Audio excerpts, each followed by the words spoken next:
தாய் தமிழ் உறவுகளுக்கு வணக்கம்.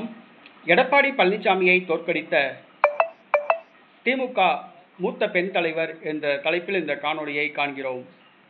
எடப்பாடி பழனிசாமியை தோற்கடித்த திமுக மூத்த பெண் தலைவர் என்ற தலைப்பில் இந்த காணொளியை காண்கிறோம். தமிழ்நாடு முன்னாள் முதலமைச்சர் எடப்பாடி பழனிசாமி தற்பொழுது அதிமுகவின் பொதுச் செயலாளராக உள்ளார்.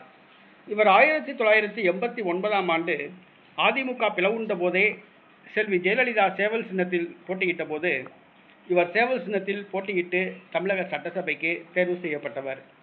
செல்வி ஜெயலலிதா ஓ பன்னீர்செல்வம் அமைச்சரவையில் அமைச்சராக இருந்தார். இவர் தமிழ்நாடு முதலமைச்சராக பதவி வகித்துள்ளார். ஆனால் இவர் ஒரு முறை திமுக மூத்த பெண் தலைவரிடம் தோல்வி அடைந்துள்ளார்.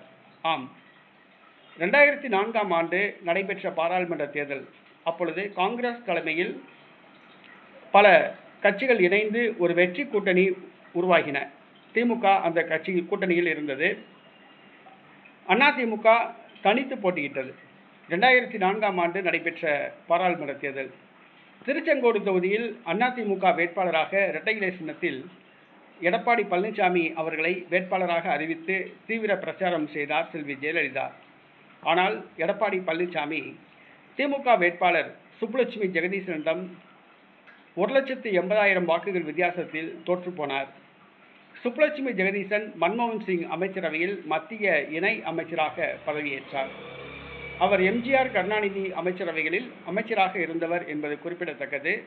நடைபெற்று முடிந்த சட்டசபை தேர்தலில் அமைச்சர் முத்துசாமி ஆதரவாளர்களால் தோற்கடிக்கப்பட்டார். தற்பொழுது திமுகவிலிருந்து விலகி உள்ளார். எடப்பாடி பழனிசாமியை தோற்கடித்தவர் யார் என்று சொன்னால் திமுக முன்னாள் பெண் அமைச்சர் சுப்புலட்சுமி ஜெகதீசன் ஆவார்.